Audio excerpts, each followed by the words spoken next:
December 3rd, 1970, RCA Studio B, Nashville, Tennessee, 2:47 a.m. The recording session ended hours ago. Everyone left. Musicians, producers, engineers, all gone home.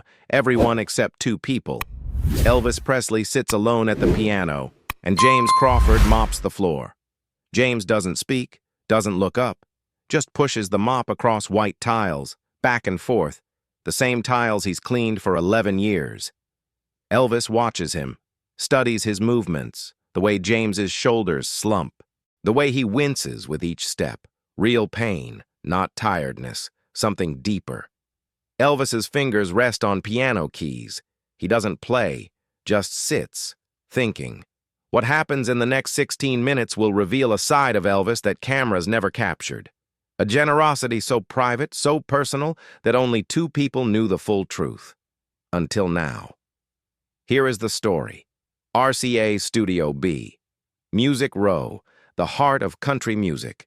But tonight, it's silent. The smell of cigarettes hangs in the air. Coffee cups sit on the mixing board. Half empty. Cold. James Crawford is 58 years old. African-American, thin frame, graying hair, hands calloused from decades of work. He's been the night janitor since 1959. 11 years of cleaning studios, emptying ashtrays, mopping floors, wiping down equipment. Nobody really sees him. Nobody except Elvis. Elvis first met James in 1960. October 30th, 1960. Elvis was recording Are You Lonesome Tonight? Take after take after take. 3 a.m. rolled around. Everyone frustrated, tired, ready to quit. James came in to empty trash. Elvis stopped mid-sentence, turned to James, asked him his name. James. James Crawford, sir? Elvis smiled. Not the stage smile, the real one. You been here long, James? About a year, Mr. Presley. Call me Elvis. James nodded, kept working, but Elvis kept watching. Every session after that, Elvis remembered him, asked about his family, his health, his life, small conversations, brief but genuine. Tonight is different. Tonight, Elvis sees something he's never seen before. James limps, subtle. Most people wouldn't notice, but Elvis notices everything. He watches James lean against the wall, catches his breath, continues mopping. The limp gets worse with each pass. Elvis stands, walks toward him. James, you okay? James straightens up, forces a smile. Yes, sir. Just fine. Your leg. It's nothing, Mr. Presley. Elvis. It's nothing, Elvis. Old injury acting up. Elvis doesn't push. Not yet. He goes back to the piano. Plays a few notes. Soft melody. Something unreleased. Something personal. James keeps working. The sound of the mop. Rhythmic. Steady. Elvis stops playing. How long you had that injury? James pauses. Long time. How long? Since the war. Which war? Korea. Elvis nods. You serve? Yes, sir. Army. 1952 to 1954. What happened? James sets the mop down. Sits on a stool. His face changes. The walls come down. Just a little. Shrapnel. Left leg. February 1953. Near Pork Chop Hill. Doctors got most of it out, not all. Some pieces too deep. Too close to bone. They said leave it. Said I'd be fine. Are you? James looks down. Most days. And tonight? Tonight it hurts. Elvis is quiet, absorbing, understanding. You take anything for it? Can't afford much. Aspirin mostly. What about doctors? James laughs. Bitter. Brief. Doctors cost money, Elvis. I got 3 kids. Wife works 2 jobs. We get by. But getting by doesn't leave much for doctor visits. Quick thought. Have you ever met someone whose quiet strength completely changed your perspective? Drop a comment. Elvis stands, walks to his jacket. Leather, black, hanging on a chair. He reaches into the pocket, pulls out his wallet. James sees this. Oh, no. No, sir. I didn't mean... Elvis holds up a hand. I know you didn't. He opens the wallet, pulls out bills, counts them. $500. Exactly. He walks over, holds the money out. James stares. I can't take that. Yes, you can. Mr. Presley. Elvis. Elvis. That's too much. It's not enough. James's eyes water. He doesn't take the money. I work for my pay. I know. And you do good work. So what's this for? Your leg. See a doctor. A good one. Get it looked at proper. Elvis pushes the money closer. James shakes his head. I appreciate it. I really do. But I can't. Elvis doesn't move, doesn't lower his hand. His voice drops, softer, more personal. I was in the army too, James. Germany, 1958 to 1960. I know what it's like, wearing that uniform, being away from home, doing things nobody back home understands. And I know what it's like to hurt, to carry pain nobody sees. James looks up. Elvis continues. You served your country. You got hurt doing it. And now you work nights mopping floors so your kids can eat. That deserves respect. That deserves help. This isn't charity, James.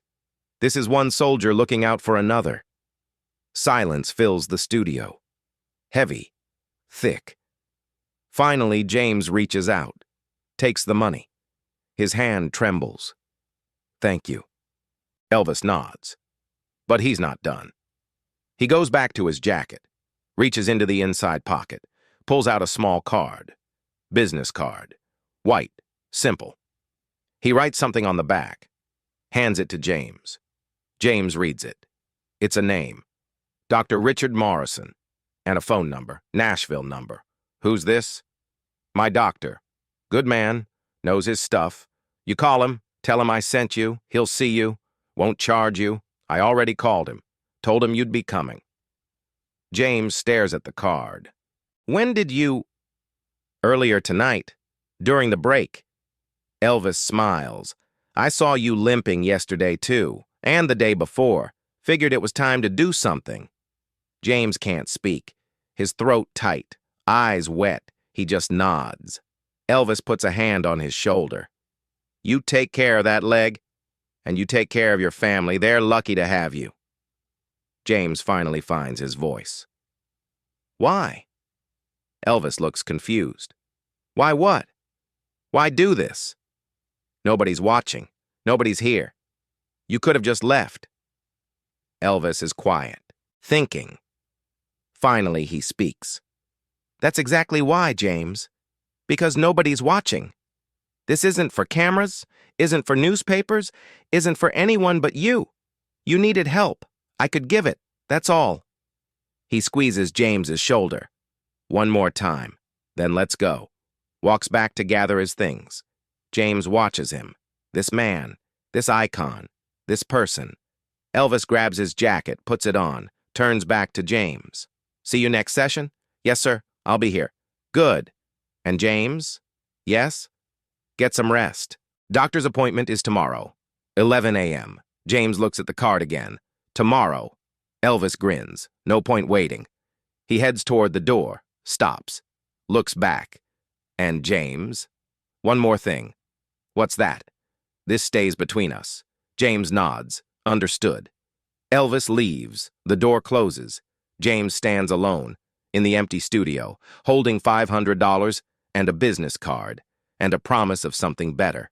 He sits back down, looks at the money in his hand. Real, tangible, life-changing. For the first time in years, he cries. Not from pain, from relief, from gratitude, from being seen. The next morning, December 4th, 1970. 11 a.m. Dr. Morrison's office, downtown Nashville. James arrives early, nervous, unsure. He gives his name at the desk. The receptionist smiles. Mr. Crawford, we've been expecting you. Please, come in. No waiting. No paperwork about payment, just treatment. Dr. Morrison is in his 50s. Kind eyes, gentle hands. He examines James's leg, takes x-rays, studies them carefully. Finally, he speaks. I can see the shrapnel. 3 pieces. 1 near the nerve. That's what's causing your pain. Can you fix it? I can try. It's delicate, but I've done it before. When? We can schedule surgery for next week. James hesitates. How much? Dr. Morrison looks at him. Mr. Presley already took care of it. All of it. Surgery, recovery, follow-up, everything. James's eyes water again. All of it, all of it. December 11th, 1970, Baptist Hospital, Nashville, 7 a.m. James goes into surgery. His wife Eleanor sits in the waiting room, their 3 kids beside her, worried, hopeful. 4 hours later, Dr. Morrison emerges. Successful, all 3 pieces removed. He should heal well. Eleanor weeps, relief flooding through her. 2 weeks later, December 25th, 1970, Christmas Day. James walks without limping. For the first time in 17 years, he stands in his kitchen, watching his kids open presents, small gifts, modest, but enough. The $500 from Elvis, half went to medical expenses not covered, half went to fixing the family car. 1962, Chevy Impala, broken transmission, now running. Eleanor can get to work, James can get to the studio, life moves forward. But James never forgets. Never. Years pass. Elvis records dozens of sessions. James is there for everyone. Cleaning, working, they talk. Brief conversations. Always private, always genuine. Elvis never mentions the gift, never brings it up, acts like it never happened. But James knows, and Elvis knows he knows. That's enough. August, Elvis's final recording sessions, RCA Studio B. James is there, watching, listening. Elvis looks tired, worn, different than before. But when he sees James, he smiles. The real smile, the one reserved for people who matter. August 16th, 1977, Elvis dies, Graceland, Memphis. The news spreads worldwide. Millions mourn, fans, musicians, celebrities. And in a small house in Nashville, James Crawford sits in his kitchen, silent, grieving, not for the king of rock and roll, but for the man who saw him, who helped him, who cared when cameras weren't watching. September 1977, James attends a small memorial service, local, Nashville musicians, studio workers, people who knew the real Elvis. Someone asked James to speak. He's hesitant, but he agrees. He stands, clears his throat, tells the story. December 1970, the late-night session, the $500, the doctor, the surgery, the recovery. Some people cry, some nod. They've heard similar stories, different details, same heart.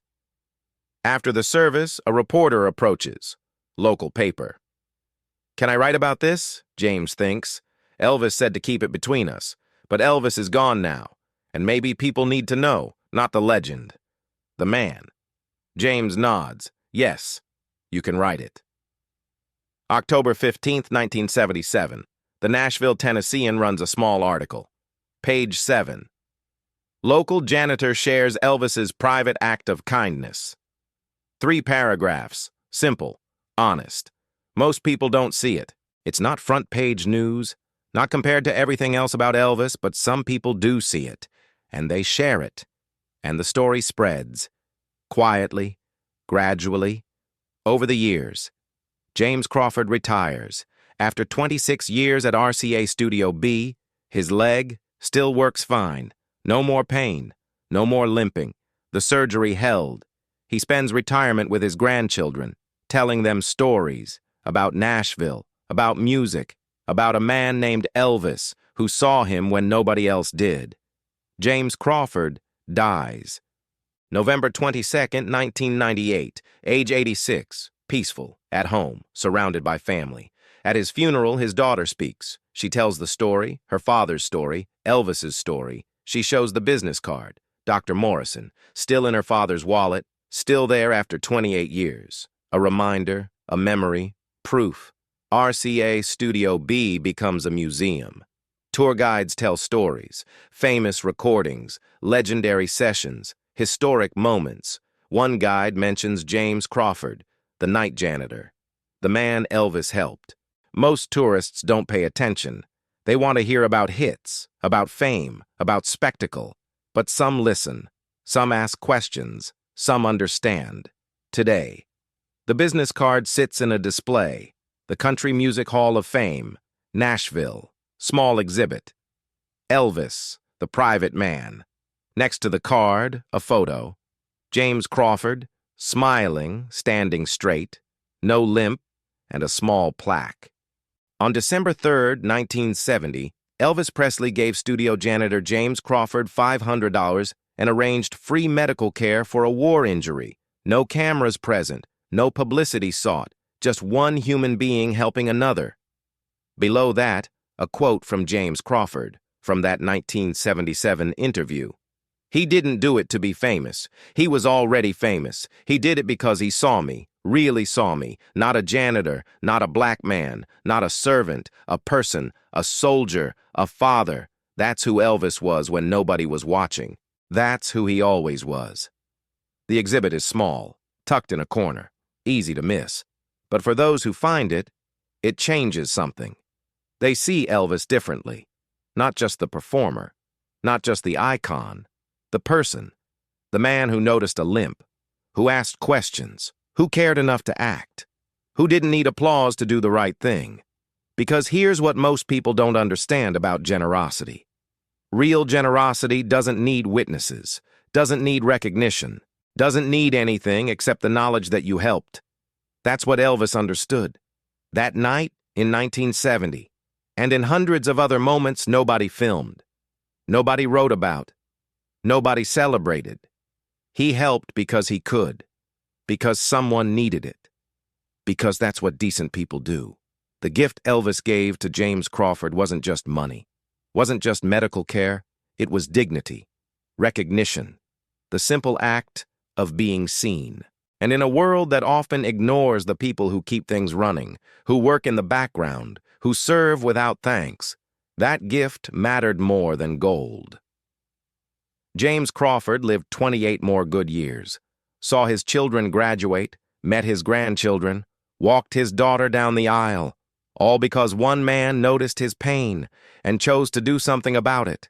When nobody was watching, when there was no reward, when it was just the right thing to do, that's the Elvis most people never knew, the one who existed between the spotlights, between the performances, between the headlines, the Elvis who saw a janitor limping and thought, I can help, and did.